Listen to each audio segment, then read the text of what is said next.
We're excited to announce the first ever, first of its kind higher education podcast conference, brought to you by Edu Alliance, the Edub Experience, and Podium. This is happening Saturday, July 12th at the University of Illinois Chicago campus. This is an in-person event, one day only, the first of its kind. This is for people working in and around higher education who are interested in starting a podcast, who may have a podcast, want to learn more about podcasting. So if you want to be there, please go to higheredpodcon.com. That's higheredpodcon.com to learn how you can get your early bird registration, see who the keynote will be, and how you can submit proposals to be a part of this amazing inaugural conference. So that, again, go to higheredpodcon.com to learn more. Welcome back, everybody. It's your time to Up on the Edub Experience podcast, where we make education your business. This is Dr. Joe Salustio back with you on another episode, and I got to tell you, I am very, very excited about my guest today. But before I bring him in, I do want to remind the audience of a couple of things.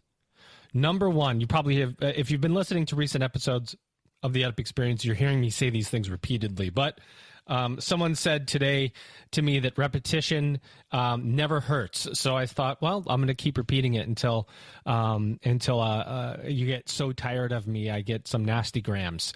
Someone actually sent me a nasty gram not too long ago that said that my sound effects were unnecessary and criminal. And that made me want to hit the buttons more. But I did appreciate that feedback. At least somebody was brutally honest with me. That said, I want everyone to remember, please, that if you are a writer and you like to write articles and you want to get them published, the Edub Experience has taken a part of our website.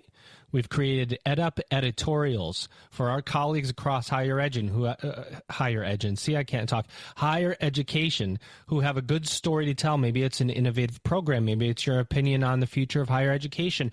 Maybe it's something that you want to get out there and you want to have a fast turnaround. You know, you can go to the trade publications if you want, but if you want to come to the EdUp Experience, we publish it. We send it out to our global audience and promote it. So if you have anybody on your team or at your institution that wants to write, keep EdUp in mind, and you can send your submissions to edup@edupexperience.com. Super easy. That said, we are very excited to launch the first ever, first of its kind, inaugural, I think that also means first ever, inaugural, hopefully annual, higher education podcasting conference on July 12th, 2025, in Chicago on the campus of the University of Illinois, Chicago.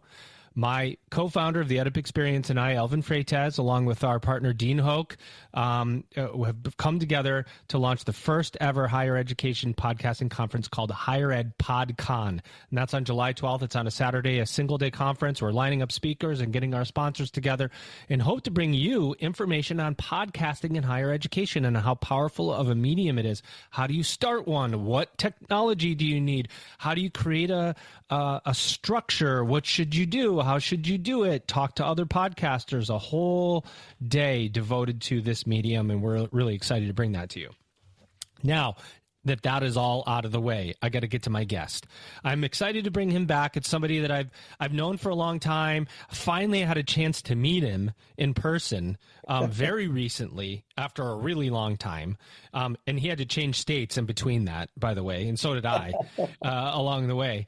And in fact, we interviewed him in our first year of operation in 2020, in October of 2020, and we're bringing him back all the way back. You know what they say? Sometimes it's like coming home when you're on the Edub Experience and you get to come back multiple times. And that's what we like to think. Ladies and gentlemen, let's bring him in right now. He's Lee Lambert. He's the chancellor at Foothill-De Anza Community College District. Lee, welcome back to an EdUp Mike. How are you? Oh, I'm great, Joe, and it's great to be back on the show. Yeah, you know, probably the first time we interviewed you, I was doing it from a car at lunch. Really? I'd be on my lunch. Yeah, in my car. And now I actually have a microphone. Can you believe it? Right. Yeah, that's amazing. That's called technology innovation, from your car to a mic, right? I love it. Well, listen, it's been a long time. You moved, you were in Arizona, and now you're in California, and you're running Foothill-De Anza Community College District as the chancellor. We want to take a moment for our audience to sort of level set for us. Tell us about Foothills. Where are you located? How many schools do you have? Who do you serve? How do you serve them? Okay, no, that's a great question. So Foothill-De Anza Community College District is located in the heart of the Silicon Valley. So one of our colleges is located in Los Altos Hills. My office is also located in Los Altos Hills. And then our other college is De Anza, which is located in Cupertino. So folks would probably recognize the name Cupertino from the fact that many of us use Apple products, and that's where their headquarters is located. And many people would also recognize Google, and Google is just a few miles away from Los Altos Hills in Mountain View. So that kind of gives you a sense is there anyone that doesn't recognize Google? That would be the question. If you're listening to this, right. You should go and Google. Right. So I'm very honored and privileged to be in a district that's really at the epicenter of this digital transformation that we are all experiencing in our lives. And so we are very uniquely positioned because of that in terms of building those relationships and having the networks that really connect into the community that ties around all of that. So as a result of that, we get students who come to us from the local area, but we have students who will drive 2 or 3 hours to come to Foothill-De Anza. Our De Anza College is the #1 transfer institution in the state of California. Really? And yes, and our Foothill College is not too far behind them. And so it's just, again, we're uniquely positioned, and Foothill is just a few miles away from that other university that everyone's familiar with, Stanford. So we draw those populations, but we also draw a heavily diverse, low-income population because folks, again, will drive in from quite a ways to experience one of the best, community colleges, not only in California, but across the country. I want to talk to you about technology because it's such a sweet spot for you. And I don't want to get political because we try not to do that here. Right. But, and there's lots of buts there. We are in a time, if as a leader, where you're managing disruption from multiple angles. Not that doesn't happen before. It hasn't happened before because COVID's a good example of that. But the intensity at which some of these disruptions, technology being one, the administration and regulatory environment being another, the devaluing of higher education being another. There's so many factors that employees, we can get distracted away from the student, distracted away from the mission, maybe even to the point where we're not really doing our jobs well because we're so worried about things. And your job is to keep everybody focused on the student, right? Because you still have this primary stakeholder, the student, that's sort of at the consequence at the end of all these other things going around.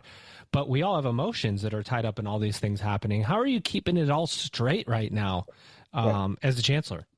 Well, so let me provide just a little context for you. So, at one point in my career, I was the president of Shoreline Community College located in just outside of Seattle.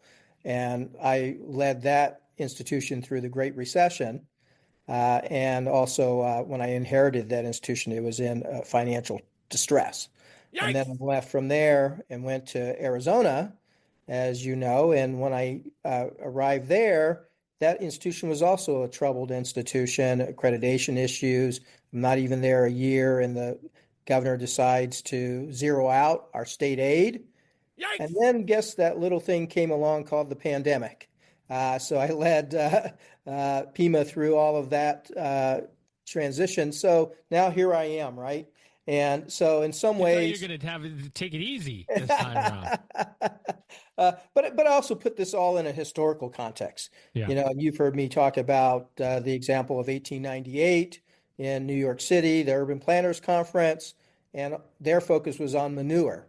But what they missed was what was going on outside their walls, which is that combustible engine. But can you imagine growing up at that period of time where things didn't fly in the sky, right? People didn't have universal access to electricity. The changes people lived through then probably were a greater massive disruption than the changes we are living through today. So I always try to keep that context, right? And then you keep the focus on the mission. The mission is what grounds you through all of this.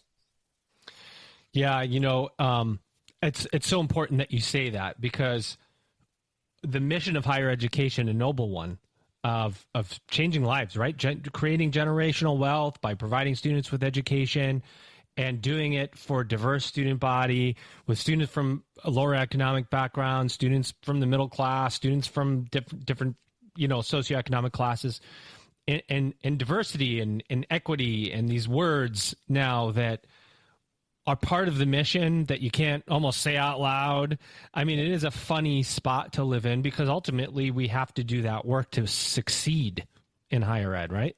No, absolutely. And again, put it in a historical context, right? We've been a diverse nation, and we've worked through that, the ups and downs of struggles with different cultures, different languages, which is at the very heart of the formation of our nation. And so now we're working through those pains again in a different kind of way, but also it's not new. And so I think this is just the reality of being human as we work through differences and comfort levels. We all like things to be safe and comfortable. I'd love to just be around folks who spoke English and ate Korean food, right? My mother's Korean.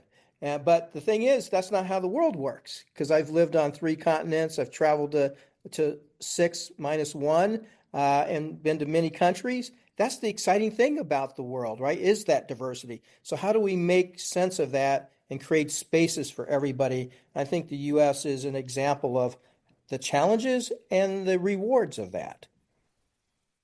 I like that. I like the way you talk about it. I like the way you frame it. And, one thing I know about you, Lee, other than, and not really, it's not other than, but obviously is one of the leaders in higher education. You're also a tech leader. You're leading the way we should think about technology in higher education. And to the point where when I saw you in person, I kept hearing, well, Lee does that kind of stuff. I don't know if I can do that kind of stuff. Lee does that. Or we need somebody to talk about this concept. Well, Lee's the only one that knows anything about that.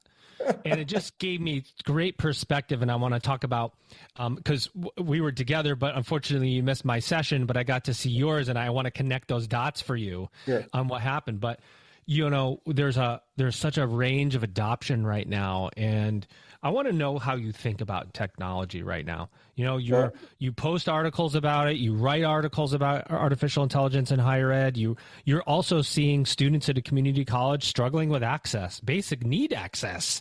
So you just think about those two things, and how do we get from A to B? And how do you think about tech right now? Well, and I think part of that is really about change and having a comfort level around change. I mean, when I was a kid, reel to reel and vinyl were the big technologies, especially around recording and music, right? And as we know, that evolved to the 8-track and the cassette, to the CDs and the DVDs. I just like this. I think there was a or two. I missed you. I think there was a laser disc in there somewhere. Yeah, and there was a laser. But see, I love all that stuff. And because I loved all that stuff, and now obviously that has all evolved onto these devices, right? And now you don't have to go home and go to your record player to listen to music. You have it right there on your phone. And so I just have had a comfort level with that kind of evolution. So then now you take that ability, and change is not easy for anyone, even for myself, but to recognize, okay, as long as you're with the evolution, it's a little more manageable, as opposed to you wake up 10 years later and it's like, whoa, what happened, right? So I think that's one of the keys, is just staying on top of the evolution as it progresses, and it's not going to change. And then I think for me, I first admit I don't know everything. And so as a result of that, I think I should learn about it. So I'll go out and play, and I'm not afraid to make the mistakes. I'm not afraid to, start to write about it and talk about it, right? And I think that's part of it. That's how you manage change, right? Is engaging with things as opposed to trying to avoid or hope it doesn't you don't have to adopt it, right? So I think those are just some elements for me. I'm just willing. I hope to a degree. My mother used to say, "Don't have a big head. You can't walk through the door." And she always remind me that as a child, and I think I try to remember that as an adult too. Yeah, it's a good advice, and I like what you're saying because I agree 100%, and that is because it might be the solution to this problem that we're having. And so let me back up and set the scene for you. Okay. So we were together, and I was giving a session on using some AI tools, and we were with a group of leaders. Not going to go into more detail than that. We're the group of leaders.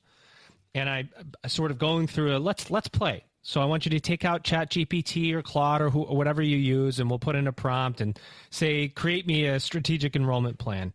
Copy and paste that prompt, put it into Gamma AI, and have Gamma rip out a PowerPoint presentation for you, and then go and play with the AI pictures and make it okay to go play. And there were a few really awesome presentations that came out, and people, literally in the 30 minutes, we had created a great PowerPoint, like, I'm going to present this to my faculty. And then there were some that were going, I haven't logged on to ChatGPT yet. What password do I put in? And am I going to remember the password? And by the time they had reconciled that, we session's over. Right. So it just showed this adoption, which I think exists with any kind of technology. But I wonder if accepting the will to play, that we have to be kids again a little bit, is the solution to filling this gap. What do you think about all that? No, absolutely. I mean, I think, there's that poster that says everything you needed to know you learned in kindergarten, right? I think getting back to that, I used to have that poster in my office just to remind me of that's what it comes back down to, right? And the ability to change. If you look at it through the lens of a young person and the willingness to just learn new things, try new things, scrape your knees and elbows, right? Falling off the fence that you're trying to climb over. I mean, that's what we need to get back to. And I think we've lost that along the way. I think our education system beats the play out of us. The education system says there's a right answer and there's a wrong answer. But in life, there is no right or wrong answers. And that's what play is about. It's discovery and experimentation. And we need to bring that back into our higher ed system because I think it beats it out of us. Well, when the reason I bring this up is because I'm thinking about this individual who was really struggling with just what password to put in to the free version of ChatGPT. And then the next day, I'm listening to your presentation and you have your digital twin up speaking Chinese. Right. And I'm going, now there's a range of adoption. I got Lee over here with a digital twin speaking Chinese. He's typing in his prompt to have it speak Chinese. And I have a person over here who's wondering what password they're going to remember to start ChatGPT. And you just go, wow. It was just mind-blowing for me to just see it in real time. Right. And then you think about that on a college campus, and when we're dealing with that, with that now with every individual. And that's what's exciting about the human condition, right? That we could have a range of that within a classroom, within an office environment, within an organization, within our society. That's what makes it exciting. Now, how do we help bring folks along? And I think that's where Everett Rogers' work comes into play, right? Helping us think about that continuum and the diffusion of innovation theory and we just have to, I think as a leader, you have to recognize that. And then how do you help be okay with people being in different places, which then creates the space for everyone eventually to come along. Tell them like it is. Well, and unlike your line, you're talking about records and CDs and those kind of things, where there might have been an excuse to go, well, I can't afford a CD player right now. I'm going to stick with my Walkman. A lot of these technologies, as long as you have internet access, are free. You can try them out. It's the question of, because when I saw your digital twin, I thought Lee's spending time experimenting. You have to dedicate some it's like literally science experiments. You have to say, today I'm going to spend 30 minutes trying to experiment with something. You have to dedicate time, or else time flies by you, and so does the adoption curve, right? Do you plan time in to experiment with AI? Do you do it on your weekends? Do you do it at night? Is it something that you've fashioned as a leader to say, look, I got to stay on top of this. Here's when I do it? Well, I wish my life was that structured. Well, you're a college president, isn't it? Every college president's life structured? My day can be very structured thanks to my assistant. But after that, it's like, that's my time, right? That's Lee's play time. And now it's a question, how do I want to devote? Obviously, I want to attend to my physical and mental health, but that play is part of that, right? Play is, so in other words, I think about this as more of an integration of who I am as a person, because it's part of my DNA. Then it just becomes a natural part of what I'm going to do. It's not like I spend all weekend playing in that way, okay? Sometimes I just like to go catch a movie, or catch a basketball game and things like that too, because you need that downtime as well, right? And I think if you do it incrementally, I'll do 30 minutes here, an hour there. Eventually, it accumulates, right? And so that's how I approach it. I don't say I'm going to set aside X amount of time and that's what I'm going to do. Now, some people are that way, and my hats are off to them. But I think there's no one way to get there. The biggest thing is I'm going to make sure play is a part of who I am, and then as a result of that, it allows me to do all this fun stuff. And I think of it as fun. It's not work, it's fun. Nailed it. It's our learning journey, individualized. Yes. An individualized learning journey, which is what I think students are increasingly demanding today. And I want to know what you think. I mean, you're talking to students, you see them coming in. Are they coming in with expectations that their institution has certain technologies? Are they still not sure yet what they should use or not? What's the student showing to us as leaders in higher ed about how we should be thinking? The students I've talked to, one end of the continuum is they want permission from the institution to be able to play, and in a more formalized way in which the classroom creates the environment for that. And then there's the other students who are going to just play no matter what, right? And so then you have this range of folks. Someone like myself, I don't need permission from my faculty member when I was a student to go play. Right. I would just go do it. But then there's another group of students on the other end who do need that permission. And I think that's where we come in as organizations. How do we create that space in a formal way to allow folks to not feel guilty or feel like they're violating some norm by creating the space for that? And I think it's even more critical for community colleges because we're serving the low income, the disadvantaged, who outside of our world may not have access to these tools. And so if we don't provide it, how are they going to get access to it? Because a kid going to Stanford is going to get access to the tools, right? Right. And if we're committed to equity or social justice, we've got to create that same environment here because it's even more important. What do you do, as you think about this play? I really like what you said about play because, it's adult Legos right now with AI. It's like, how do I take this piece and put it with this piece and I can create this with it, right? If you really want to get into it. But then you can start, what happens, and I try to be up to date with you. I started thinking about how could we change the industry with something like this? What's an application? Maybe a small application where artificial intelligence or digital transformation can make a difference. What's a larger application of where it can make a difference? And how do I take my cabinet or leadership team and bring them along as part of their professional development? And I do want to tackle each of those. But first talk about, do you start going, ooh, this would be interesting if I applied it to something like this for the students? Do you always try to connect things in that way? Well, so I think in the broader scheme of things, the answer is yes. And But again, it starts with me, or starts with us individually, right? And what are we willing to do, and what our comfort level is. And then the higher up you're in the organization, that persona you display impacts everybody around you. So if you're Yeah. not demonstrating your willingness to play, then it's also saying to others, well, I don't need to play either. And so then you go back to that earlier scenario, what I was saying.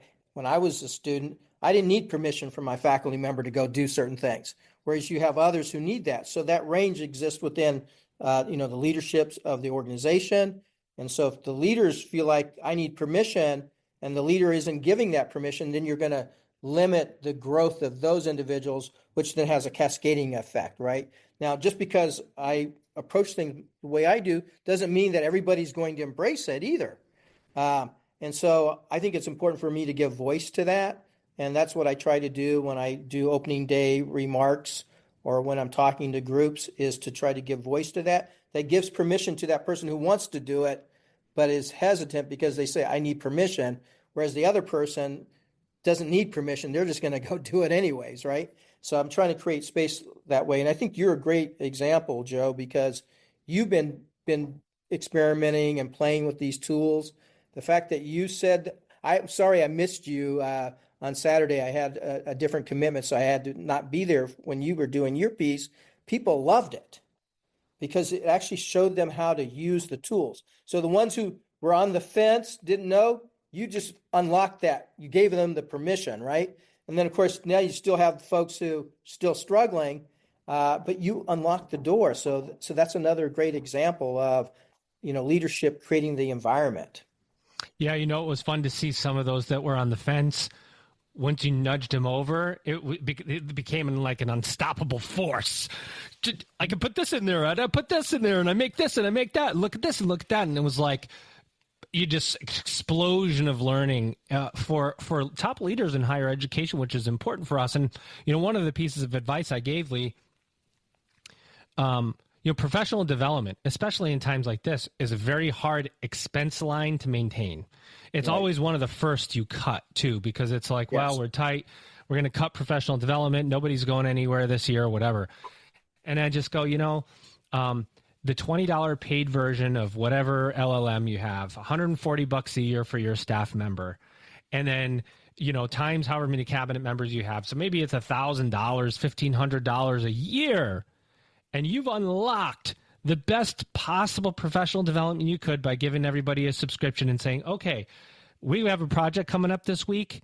Everybody's going to go and dump it into AI and think about it in the way you want to think about it, and everybody bring your results back and let's discuss. And you've unlocked learning for everyone. Higher Ed PodCon is coming. Go to higheredpodcon.com. That's higheredpodcon.com to learn more. Yeah, absolutely. And this provides a vehicle for so many options that we don't even fully grasp yet. Yeah. But for me, this is my leading thought partner. And so I will consult my thought partner throughout the day as well as on the weekend. And it can be things as formal as work related to things like, hey, we're planning a trip to, Malaysia. And so what are the top 10 places we ought to go check out? Which cities, and it will just, as it will spit you out a full itinerary, right? And even to the point of saying, go stay here, go eat there. Think about the time you would have spent trying to figure that out. And this thing will do it in a matter of seconds for you. It's incredible, right? And I like that. What you're saying. This is why I love talking to you, because I started thinking about how many times I've had a college president come on this podcast and say, look, it's hard to get feedback on my work. It's not like I'm going up to my board chair to say, tell me how I'm doing on a daily basis. I can't go to my VPs and say, I have something important you to talk about, because maybe I can't talk about it. I can go talk to other presidents, but boy, you guys are a tough lot to get a hold of. Right. So, you can you can put in these concepts. What about this email I'm about to send to all staff? Tell me if I'm being a what, or if, exactly. You can get that instant feedback in at least a objective way. So it becomes an outlet to some degree. And I'm not sure that everybody thinks about it that way, but it's a way to get feedback without having to wait for it. No, you're absolutely right. And I always realize, right, you never know if people are going to tell you what they really think. And that's Yeah. even your team, right? And so who can I go who's going to give me that objective view on the strengths and weaknesses of what I'm thinking? And the AI is that perfect thought partner to do that if you prompt it in the right way. So one just simple trick is to take that Everett Rogers model and say, I want you to scrutinize what I just wrote as if you were the laggard on that innovation scale. Tell me what you think. How could I address that group or maybe get them to understand things? And it will spit you out based on that persona, right? And Surprise. and it's like, it seems so simple when you and I talk about it, but I realize it's not as simple as that, right? Right. But that's how I use it. My use of this has evolved to that level of engagement with the tool. So not too long ago, you were running community-sided colleges in Arizona. Now you moved to California. Is it easier to be a college president now than it was before? You talked about historical context. So harder, is it easier, same, doesn't matter? Because the college presidency tenure, or tenure is a funny word, the average length of time as a college president has declined rapidly for the president average. You think people get burned out in this role? What do you think it is? And what are your thoughts on the difficulty of a presidency these days? I think it's multifaceted. I mean, even when I go back to when I first became president, you started to see this shift in society as a whole, in terms of societal norms and so forth. So that's one dimension. And then you have this technological evolution that has picked up steam. That's another evolution. And then you have the realities of state budgets, and then needing to shift the cost burden more and more to the student away from the taxpayer. I mean, all of that is more accelerating as I went from Washington to Arizona to now in California, right? So those forces are not changing, but I think the key for me is, what's my values? My values are the constant through all of this, and staying true to that. So that's where, one's integrity becomes important, because I'm a little more comfortable with change. Then I can deal with the societal dimensions of things. I can deal with the technological dimensions of things, the political dimensions of things. My political affiliation going from Washington State to Arizona was challenged. But I learned to stay focused to the mission, my values, which are not rooted in the political party. It's rooted in the things that my parents raised me to be, right? And then I figured out a way to build relationships with folks who don't share the same views that I do, because they share the same view when it comes to economic and workforce development, which improves and enhances their community. So can we at least find common ground there, right? I think when you look at it that way, then you can navigate through all these external pressures. But if you're just responding to the external pressures, it's overwhelming to be in this role, because it's just the pace is picking up. But if you're not a person who likes to play, you're going to have a hard time with the AI and the other superpowers that are, part of that digital transformation.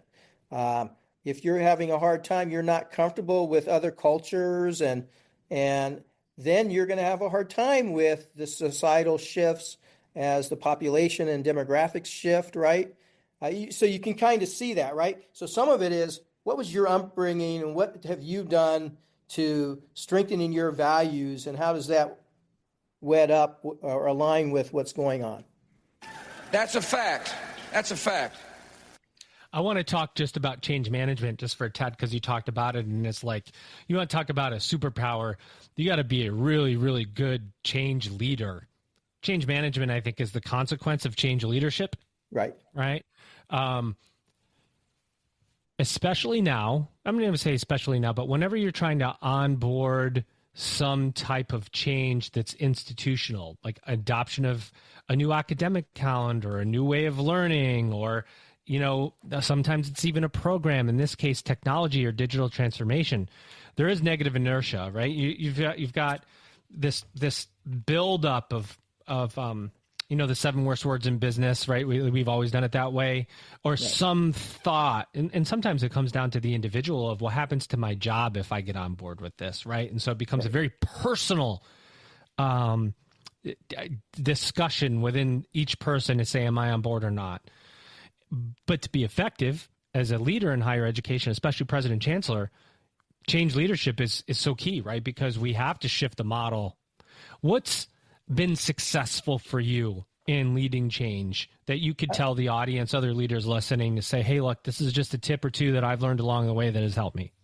I think one, again, I come back to that self-awareness about who you are as a person, what matters to you. Really do an honest assessment of that. And that's easier said than done. I think it's Ed Hess wrote Hyper Learning, and it's a great book for you to really delve deeper into that self-awareness space. And I would really encourage folks to do that because, how you go is how the organization goes. Or the organization is going to push back on you because you are pushing in a certain direction, and understanding all of that, right? That's just basic understanding of human nature. Yes. And so I think that's one piece. Don't get so bogged down in your discipline, your content knowledge. It's really, again, coming back to that human dimension of things. And think about how you respond to change. And so starting everything small, find people who share a similar belief as you do or support for that, support them as they're driving things.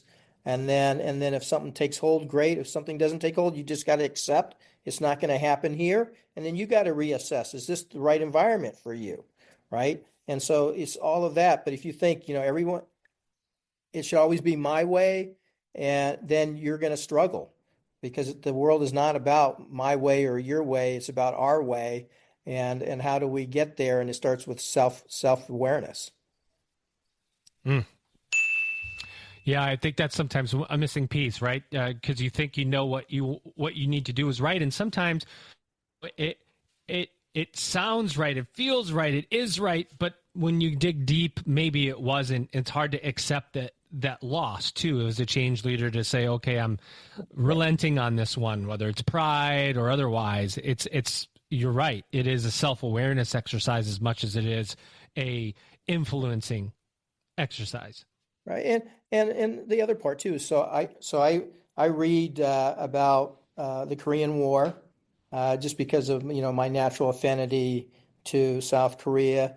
And there's a great book called The Coldest Winter. There's another one, The Chosen Reservoir. And you start to learn about human dynamics, about ego, and about leadership, and all those kinds of things that are beyond just the war itself. And then as I read those things, I start to do that self-reflection, right, about my own leadership. Am I going to think I can, accomplish X just by force of will, right? Versus, no, I got to be more strategic, and I have to accept you don't have to win every battle. What's the larger thing you're trying to accomplish here? And I think the lessons from history help with that. No doubt. So you get to Foothill-De Anza. You've been there for a little bit. How are things going? What's on the agenda? What's the future look like for Foothill-De Anza? Well, since I've been here, it's been one social challenge after another, right? And last year, which was really my first full year at the district, it was what was happening with Israel and Hamas really dominated some of what was happening at our colleges. And now we're in a new administration and heightened fears and worries, especially around immigration and all the DEI stuff in the broader sense of the word. And so it's like all of those things require you to show some sensitivity to individuals. How do you create the safe environment so that learning becomes the focus, not fear and worry about whether I'm going to be, here tomorrow or someone in my family is going to be here tomorrow. And so it's like being willing to acknowledge all of that. And that can be uncomfortable. It could be like, no, I'm here to teach and it's like, no, you're here about, creating a safe space for people too. Right. Right. And so I think that's been my experience now here. It's been a lot around those things because that's what's happening right now in the environment. And oh, by the way, the technology stuff is still, accelerating and AI is more prominent than ever. And those are just, again, the realities of life that you as a CEO have to help navigate through. This is lunacy. That's a common sentiment among people. Sometimes it's like the craziness around us, right? And then you take in, and I've talked about this before, and then I want to close out and bring you back for a subscriber only episode. And I've used this example a bunch, and I did to the groups that we spoke to. How do we take the concept of what we expect in our personal lives and apply it to our professional life, to higher ed that is in need of change? And you look at the things we expect. We expect our package to be there same or next day.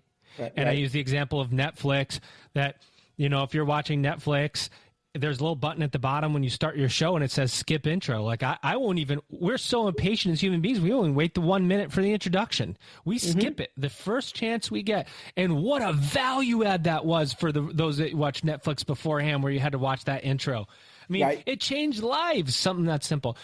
And if you took it away from me or it never existed, I want this speed and I want this on-demandness of expectation. How do we take those concepts? Now, I'm not saying that students should skip anything. They shouldn't skip class. But how do we take the idea of speed and implement it into our context in higher ed? How do we get there? How do we bridge personal and professional? That's one of the, put aside the technology and all that, but you hit on something that's very important, right? How you take your personal and bridge that with your professional. For me, it's about living in an integrated, holistic life. So my values in my personal world are my values in my professional world. And then what is my willingness around compromise and around some of those values, right? And what are the ones that, I'm willing to die on my sword for? And so you got to have all of that figured out before you enter the arena. And I think not enough people think about those things before they enter the arena. That's a good point, because then you get into the point where you don't want to get into the point where you wonder, is this the moment I'm falling on my sword? You want to have that planned in advance, because otherwise you're put in a situation where maybe you're going to go against your own value set, and that you'll never be happy. Right. And I, as a kid, I played sports, and why that's important is the amount of time you spend practicing far exceeds the amount of time that you're in the actual game. And there's a reason for that, right? Because you're thinking about all these different scenarios that you're going to be faced with before you get into the arena. And I think those who have not been in that type of environment may not have gotten the kind of preparation that's innate from growing up doing that all your life until I graduated high school, right? And so it's a part of me, just like being in the military. I as you know, I served in the Army. Thank you for your service. And you do all of this stuff, and you hope you never have to go to war, right? But if you had to go to war, at least you're a little bit better prepared for that world that you may find yourself in because of all the practice, all the field work, the bivouacs, whatever terms you want to use. And I think that's what doesn't happen in the civilian world enough. We don't do enough of that scenario types of experiences before we enter the arena. And then because Once you're in the arena, things move fast. Yep. And I think this is where AI can come in. It can help you simulate the things that could happen in the arena before you step in there. And I think for leaders, doing more of that, right? And yeah, it can feel overwhelming to be thinking about all these scenarios and whatnot, but that's also the fun of it. Yes. I find joy in thinking about all of that, only because it's part of my life. That's such good advice. You know, we're going to ask it before we bring you back. We need to get your thoughts on what you see for the future of higher ed. And so I read this book many years ago now, The History of Salt. And I don't know if you've ever read that book. I have not. But it's a very fascinating read because it's another way to think about the evolution of our society through just the vehicle of salt. And the reason why I use that analogy, and this will be very simplistic, but we all need salt to survive.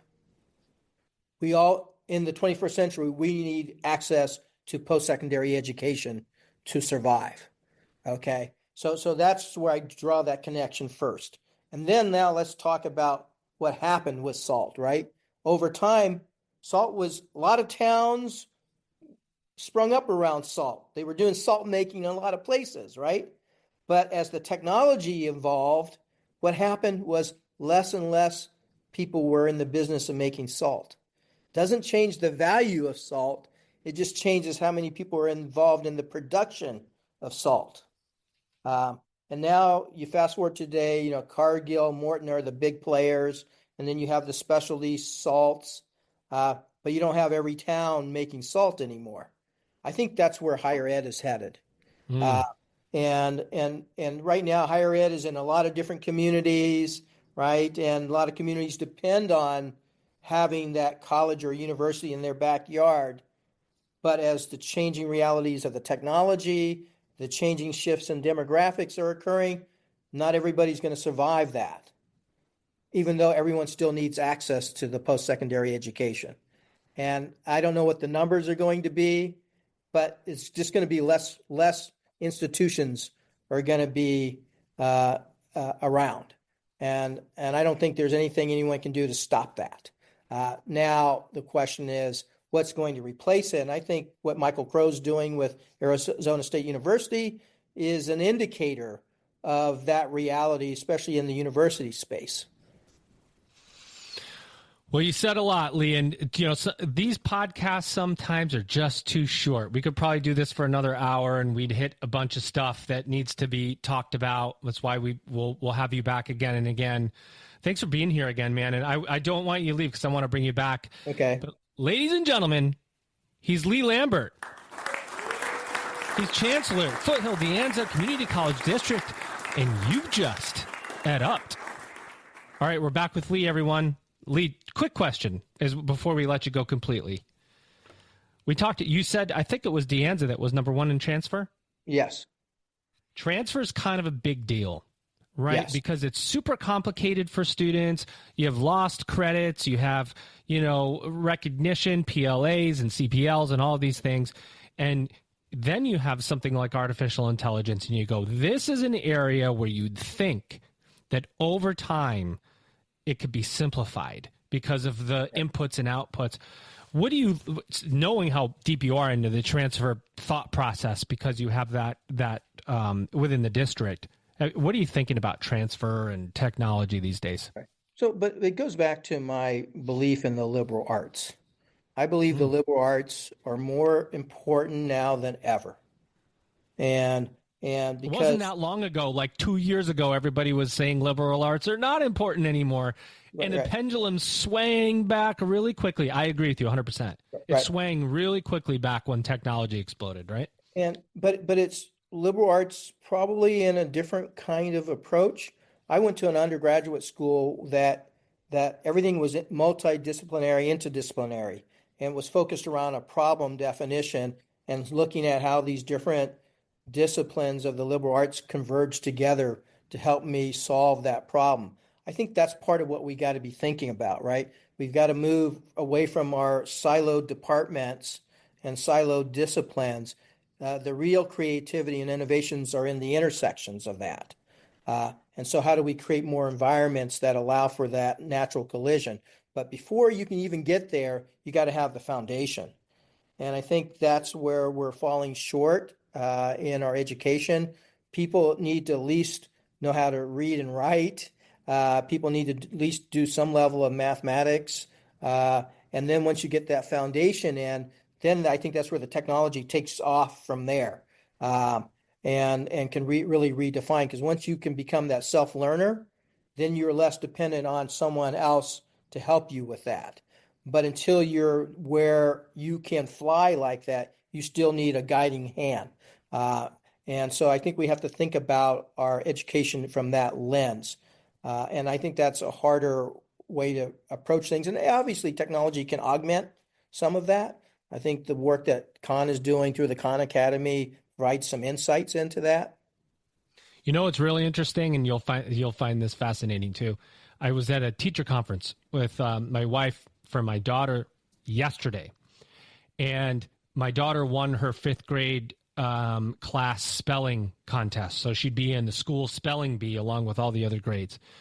And the teacher says, we can't find anybody in 6th grade, 7th grade, and 8th grade to even want to participate. Where being in a spelling contest used to be like a big win. And now Yes, it's like, you know what, you're a good speller, like, you know. And this teacher, she's come out of retirement, so she's been teaching a long time, said that she has never seen worse spelling in our society, and that it's so uncool now to be a good speller and how dangerous that is. And I just went, my mind was just blown. Like, they had to beg kids to participate in a spelling contest like the spelling bee, because it's almost looked down upon that you know how to spell words now because you're not using quick text and all that kind of stuff. And I thought, man, boy, we got to figure something out.